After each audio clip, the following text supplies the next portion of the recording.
our absolute pleasure to be able to welcome Mr. David Matus, a distinguished Winnipeg lawyer and senior honorary counsel of the neighborhood Canada, who played a crucial role in the 1985 Commission of Inquiry on War Criminals and co-authored Justice Delayed, Nazi War Criminals in Canada with Susan Charendorf.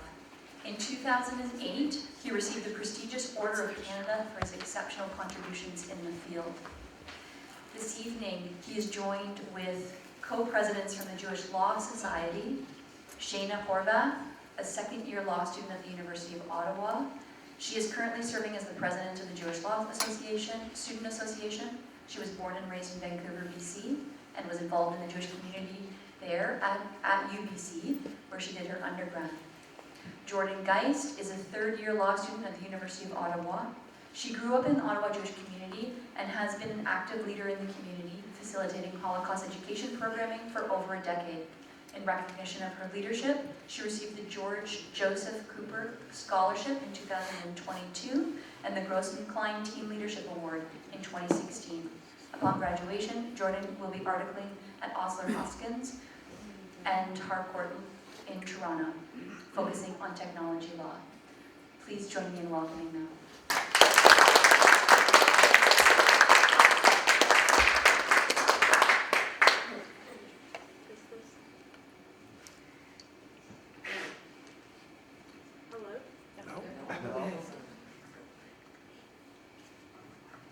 Hello?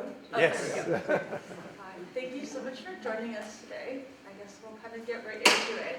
So, can you tell us a bit about how the Nuremberg Trials set a precedent for holding individuals accountable for crimes against humanity?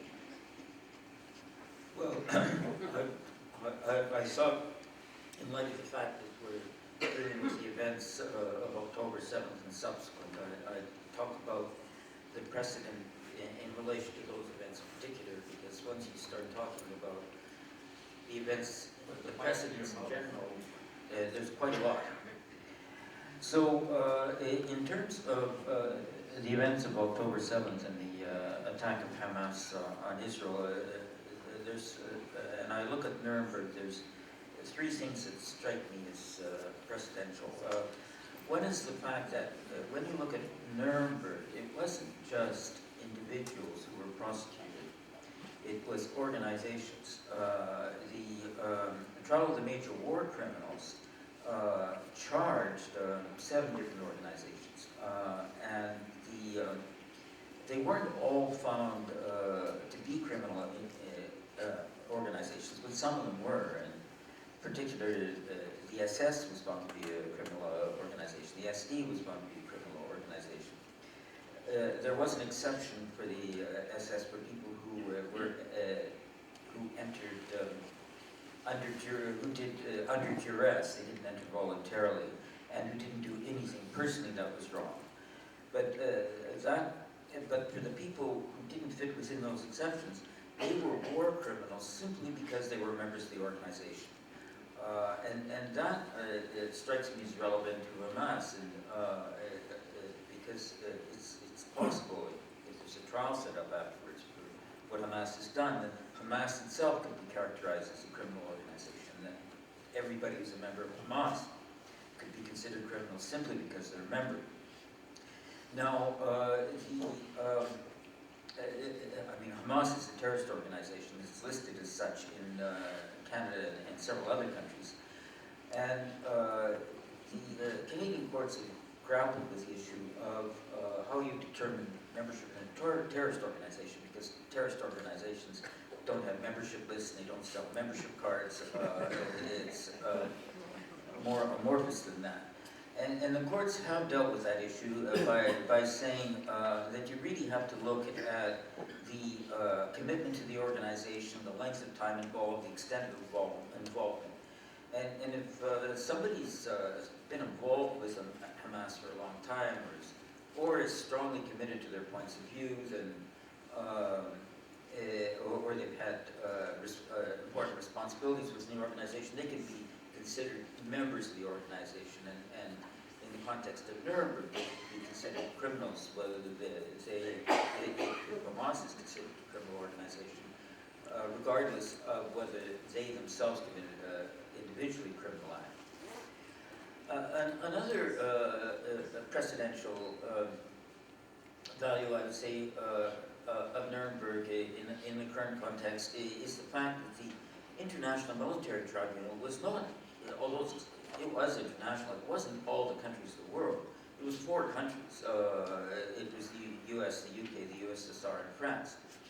And if we were to construct a specialized tribunal to deal with crimes of Hamas, it could also be very limited in construction. It needn't be all the countries of the world.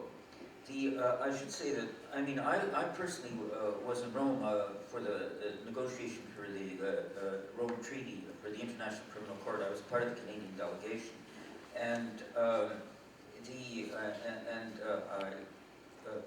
think that the court is an important achievement, but I don't think it's a good institution for this particular issue, partly because they've accepted Palestine as a state party, and for very funny reasons. They accepted it as a state party, even though it didn't meet the legal criteria for statehood, but because it had been accepted as an observer state of the United Nations General Assembly. In other words, they accepted it for political reasons rather than legal reasons. So I don't think they're a good court to deal with these issues. The third precedent I point out, and I mean this may be obvious, but with Nuremberg, the Nuremberg Tribunal wasn't looking at the crimes of the Allied powers, it was looking only at the crimes of the Axis powers. And of course that made eminent sense, because the Axis regime was criminal in ways that the Allies were not. And I would say that would be also true precedentially if there were a tribunal to deal with the crimes of Hamas. It should deal with the crimes of Hamas only and not with the crimes of Israel, because of the extreme difference between what Hamas is doing and what Israel is doing in response. So that's my answer to your first question. Thank you. So let's just take maybe a step back. We just heard all about Ben and his kind of career path. So we were curious in learning how has studying the Nuremberg trials and the work like individuals like Ben influenced your own career path and approach to human rights law? Well, obviously he was very committed to the importance of law, and there's a statement that he made that we heard. If he says, if we can establish a principle of law which will protect all humanity in the future, then the trial will be significant. And indeed, the law can be a protector, and it can be useful. For the victims, it's a chance for their victimization to be heard, to be understood, for the perpetrators to be brought to justice, for the powerful to be brought to account. International law has global scope, and so it has a significance beyond what happens to the individual victim. It can also, it draws attention, it determines facts, it can mobilize public opinion, it sets out what's right and wrong, it gives a global perspective to what's happening. I would say, again, if you look at it from the perspective of the current issues related to Hamas, what we see with Hamas and other anti-Zionist terrorist organizations is not just violence, it's also an attempt at delegitimization through an accusation against Israel of a variety of crimes simply because of their response to the terrorist attacks. And a properly constituted court with a proper statement of law could combat that delegitimization, which has had an adverse impact not only on Israel, but on international institutions generally, because the attempt to pervert these international institutions to attacking Israel. But I would also point out, the law can be bad as well as good. The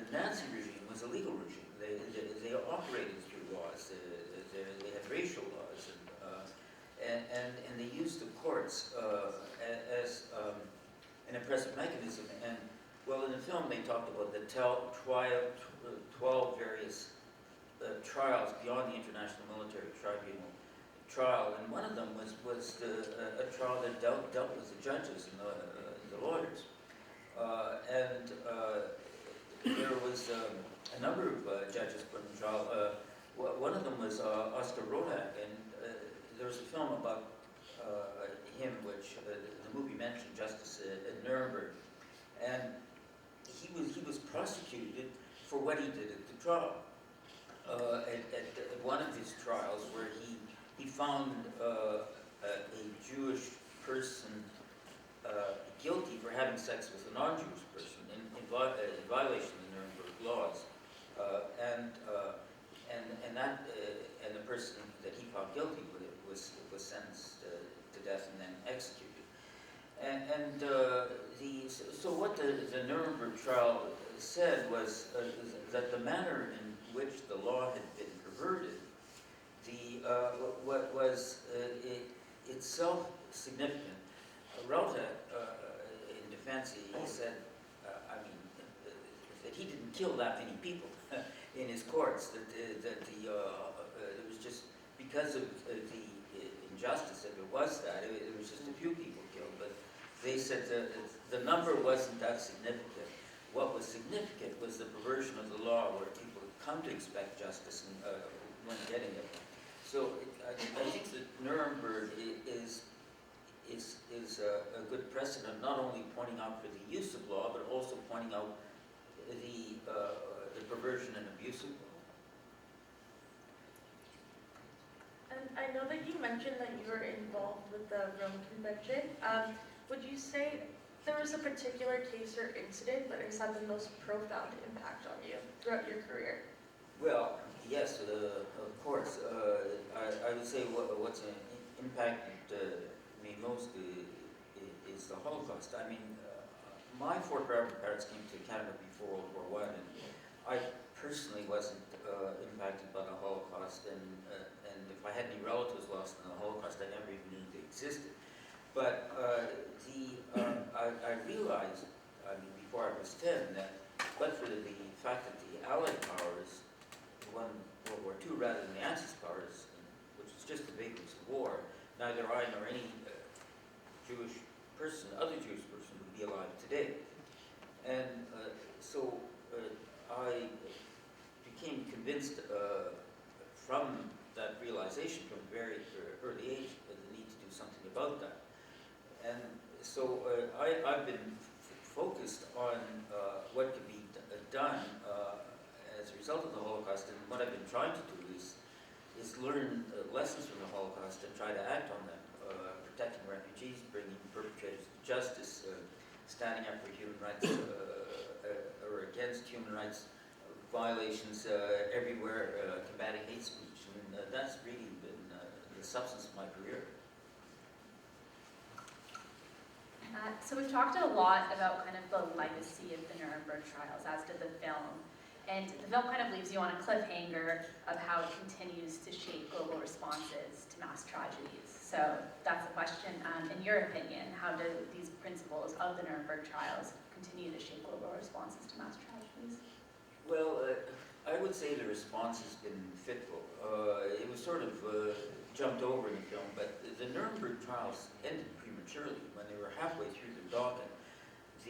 Because of the start of the Cold War, there was a feeling that the continuation of the trials would alienate West Germany, in which they wanted on side with the Cold War. And in my view, that was incorrect, because this was done at a time when the Allied powers were governing Germany, and once Germany became independent from the Allied powers, they started prosecuting war criminals themselves. But in any case, about half the docket was left unprosecuted, and of course, including Kurt Waldheim, who was in the list of prosecuted, and then ended up becoming Secretary General of the UN and President of Austria. And of course, there was many more that would have been prosecuted, but for the premature termination of Nuremberg. In Canada, we eventually got belatedly going on a war crimes effort, but had a very poor record. None of the prosecutions led to convictions. There was 2 extraditions. There was 1 deportation where somebody actually left. The government won a number of cases in court, but it didn't really lead to much in terms of final result.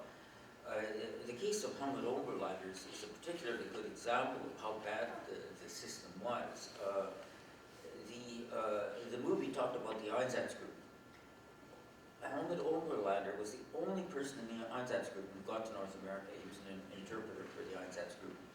And the proceedings against him started 35 years before his death. And he just litigated for 35 years until his death. And never managed, the system never managed to come to a conclusion about him. And the effort still continues. I mean, what we're trying to do today, the prosecutions, the Nazi war criminals have pretty much ended because there are no pending cases in Canada right now. But what we're trying to do is get hold of the records, at least to see what went wrong, what could have been done, who they were. There was a war crimes unit historian from the Department of Justice who wrote a book about Nazi war criminals in Canada. And he estimated that there was 2,000 who came to Canada. And so the record that we've had is very bad in comparison with the number of cases that were here. And we're trying to, and we know that there's an awful lot of files, hundreds of files. And there was a commission of inquiry of war criminals. I was a counsel for B'nai B'rith at the commission of inquiry. The commission of inquiry had a public report and a private report with over 800 names in it. And we're trying to get a copy of the private component of the report. There was a historian who wrote a report for the commission of inquiry of war criminals, Alti Riddell. We were trying to get an unredacted copy of her report, and the war crimes unit that was set up had at least 1,800 files that they mentioned in their own report. They weren't all Nazi war crimes files, but a lot of them were. So we're trying to get those files as well. And I mean, we're still hoping, and we may get them, but we don't. It's been quite some time trying to get them. We don't have them yet, and it's important for us to obviously remember the Holocaust, remember the past, but we can't remember the past as we know the past. We can't know the past unless we get the records.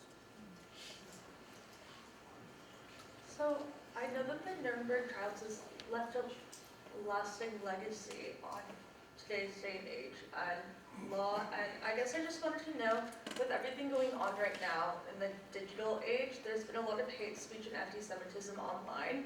So how would you say international laws and conventions inspired by the Nuremberg Trials address that hate speech and anti-Semitism that you see online?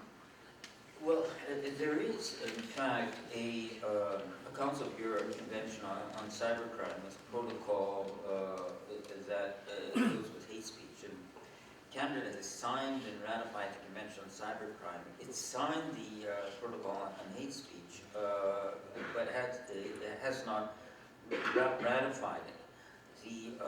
And it's over 14 years since they signed it, so it's not quite clear why they haven't ratified it. Well, what it would require them to do is actually criminalize the communication of hate speech through the internet, and they haven't done that yet, or they haven't done that now, and so there is a system out there to deal with this, but Canada hasn't really connected to it properly yet. So beyond just digital, do you believe that legislative measures more generally in Canada, such as different anti-hate laws, are effective tools to combat, anti-Semitism as you're seeing it rise? Well, with digital platforms, we've got a couple of problems. If you look at the digital platforms and their terms of service, mostly they prohibit hate speech. But if you look at the implementation of those terms of service, it's not very good. You can still see a lot of hate speech on digital platforms. Twitter's been, or what was what's called Twitter has become particularly problematic. The terms of service don't look that bad, but with the new ownership, with Elon Musk, he's fired a lot of the moderators, and he's made the system kind of unregulated, even though the terms of service still remain there. And so you've got this problem where the platforms aren't really very effective, even though in theory they could make it work, because after all they control what's on their platforms, and what's more, they're not subject to the constitutional guarantees of freedom of speech which apply to governments and legislatures, but not to private enterprise. With the legislation, I mean, that is possible, but the problem with legislation is it's territorial. The digital platforms can go across territories, but the legislation basically has an impact on territories. Now, the digital platforms through internet protocols can, and they say they will respect the law, and with internet, the internet protocols, they can determine whether a computer is in a particular country and make sure that the law is respected for that country. But of course, the legislators can't control people who are outside the country, and a lot of the hate comes from outside the country. They control through the platforms what comes into the country. But again, we've got a problem that the legislation that could be in place really is. Can I ask you one follow-up? Do you think that kind of beyond digital, so traditional kind of hate speech laws could be used effectively? Well, I think we need better hate speech laws than we have now.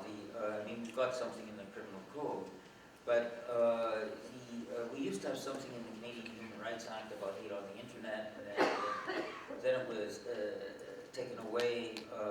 But even when it was there, it was a prohibition just against the hate promoter, not against the platform. And of course, the hate promoter may not be in the country. There is a proposal, a bill before Parliament, which has been, I think, C-36 has been kicking around for a couple of years now, which would kind of resuscitate the old law.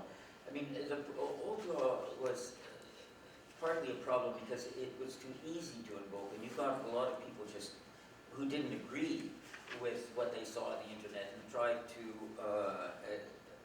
basically harass people with whom they didn't agree by using the law. And so the new proposed law tries to deal with that, to be able to cut off these frivolous complaints. But again, you're dealing with a problem that is directed only at the source and not the platform.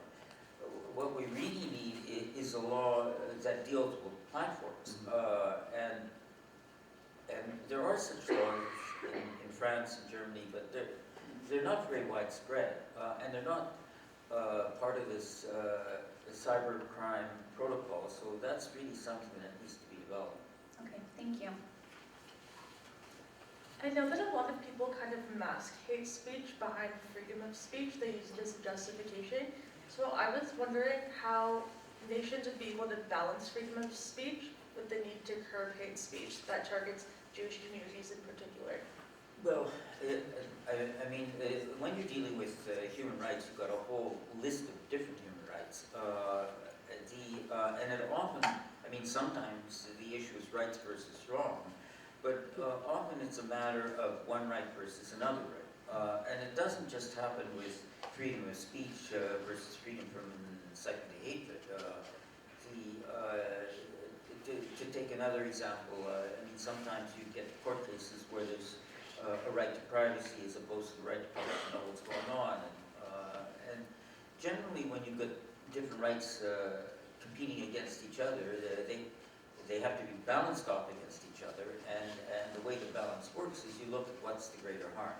So it really depends on the circumstances where the issue of balance arises, whether you're harming more greatly, the right to freedom of speech or the right to be free from incitement to hatred. So in the film, we saw a lot of international collaboration on the Nuremberg Trials.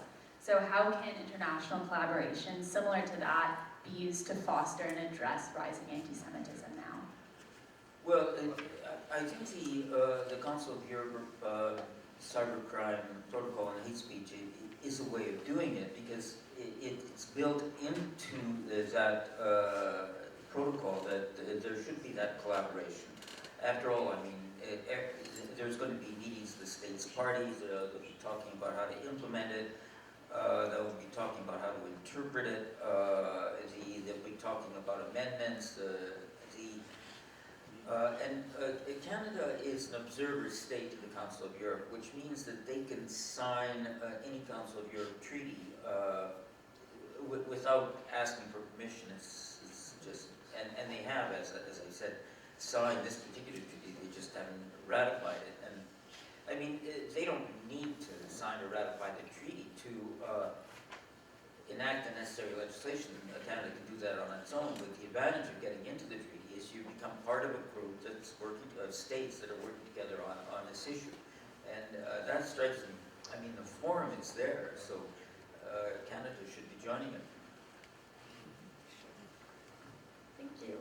And I know we talked a bit at the beginning about the Nuremberg Trials and kind of their legacy for holding people accountable for crimes against humanity. So I wanted to relate it more to what's kind of going on now after the October 7th attack.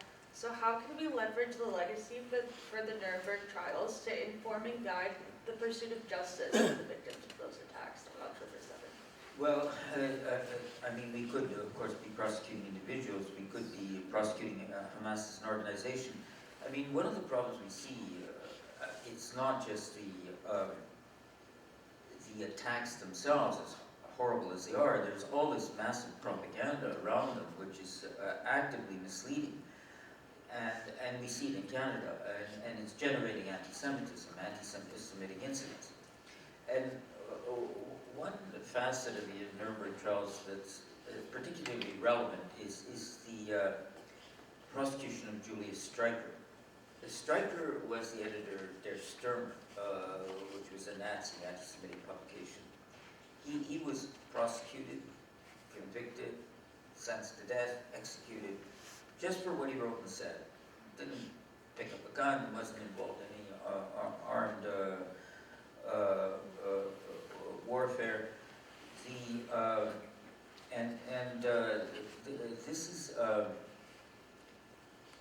This is what the Nuremberg Tribunal said about Streicher. They said Streicher's incitement to murder and extermination at a time when Jews in the East were being killed under the most horrible conditions clearly constitutes persecution on political and racial grounds in connection with the crimes as defined by the Charter. And one could say that about much of this Hamas propaganda now. It's, I mean, I don't suggest that people who generate the propaganda be sentenced to death and executed, but I think they should be held accountable for the type of anti-Semitic propaganda that they're generating.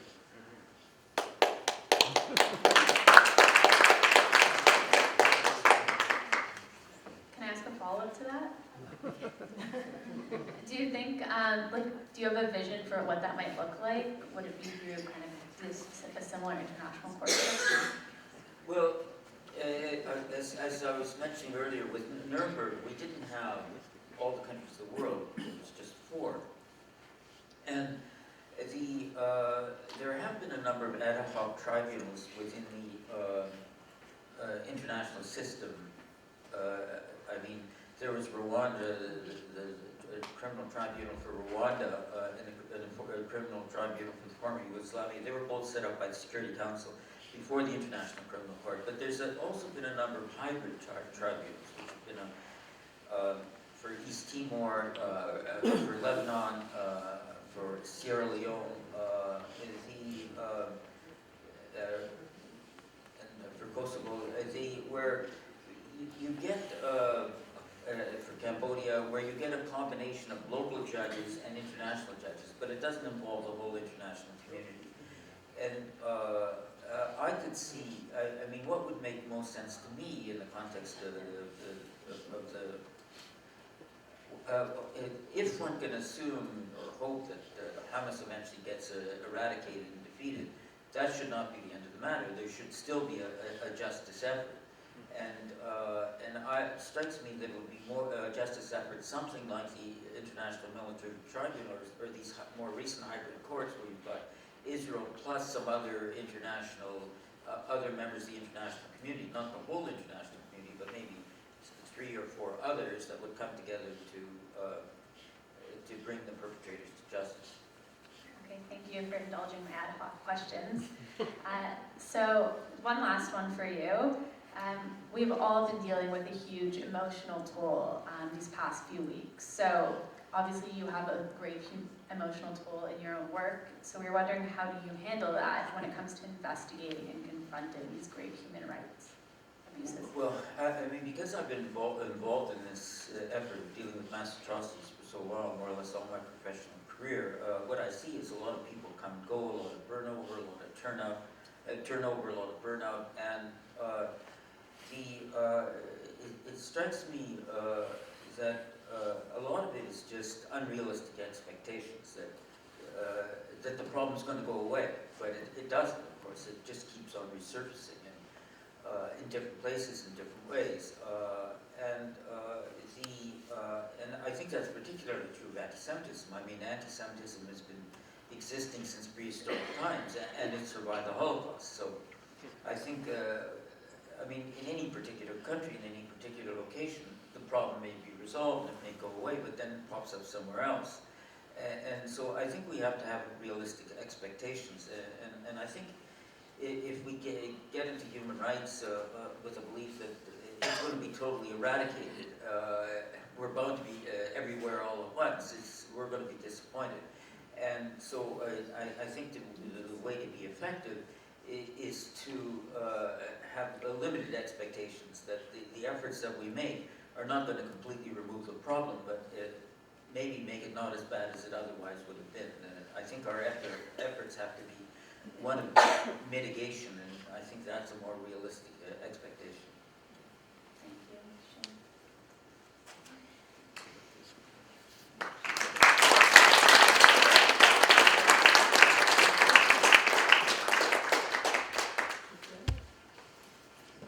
Mr. Matus, Shayna, and Jordan, we deeply appreciate your insights, your incredible knowledge, and the ability, the courage to ask these hard questions. Please join me one more time to thank.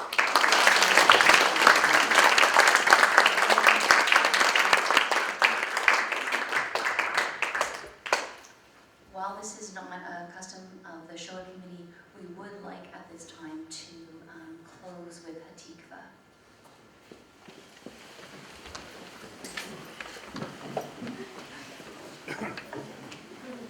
So I'm certainly not a cousin by any means, but I've been appointed. And just before we sing Hatikva, I think it's important to first thank the JFO's Shoah committee led by Anne Reid for this very important meeting tonight.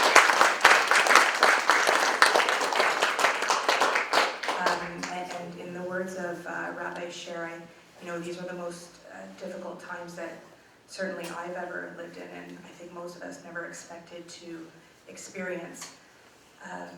But in the words of Rabbi Sher, although we may be alone, we are never lonely. I have never seen our Jewish community and Jewish communities around the world come together the way they have the past 4 weeks. So I think that's important to note. And now, of course, Hatikva, which means hope for a better tomorrow. If you will join me in singing our national anthem. Kol ha-leva,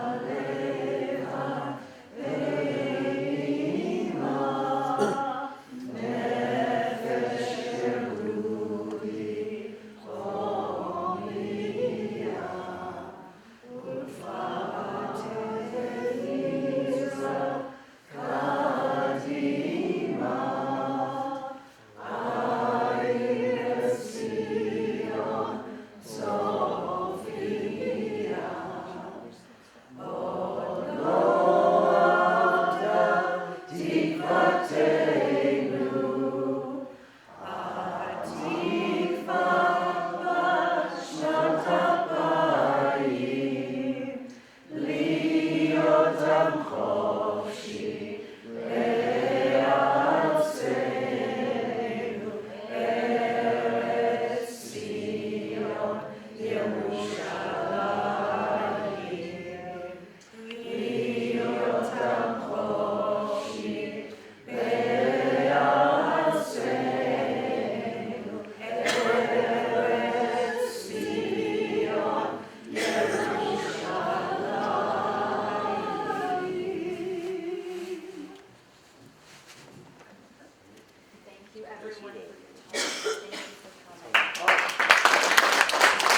ask their questions.